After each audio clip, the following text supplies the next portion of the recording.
I just wanted to quickly let you know I found a good argument when I was arguing with libertarians that it might help you on your show.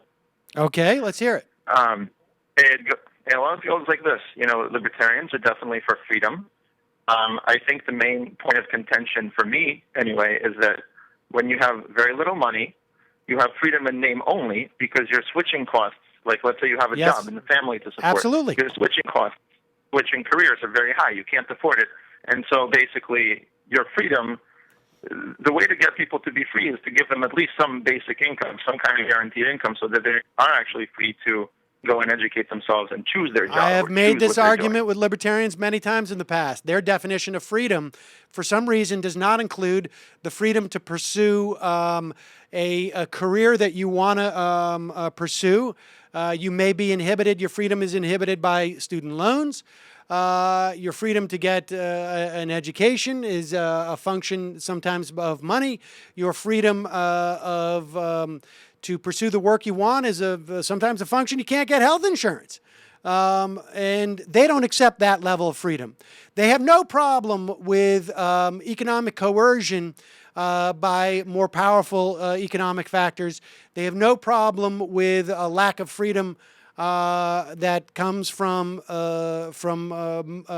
requirements of basic subsistence living. That's not an issue. That's not the freedom they're talking about.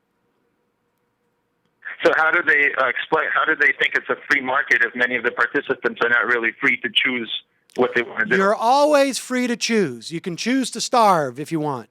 You can choose to die as opposed to working if you want, because you can't. That's always a choice.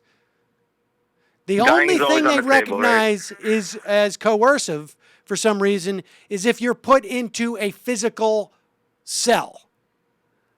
That's the only coercion that they believe exists. There is no other form of coercion, according to libertarians.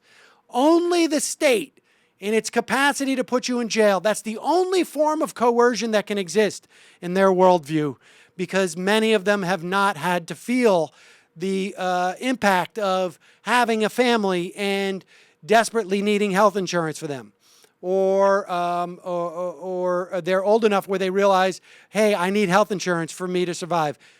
They don't recognize coercion in any form other than the capacity to be put in jail by the federal government more often than not. That's just their bailiwick. I don't know what to tell you, Greg. Appreciate the call, buddy. Thanks, man. All right, bye-bye.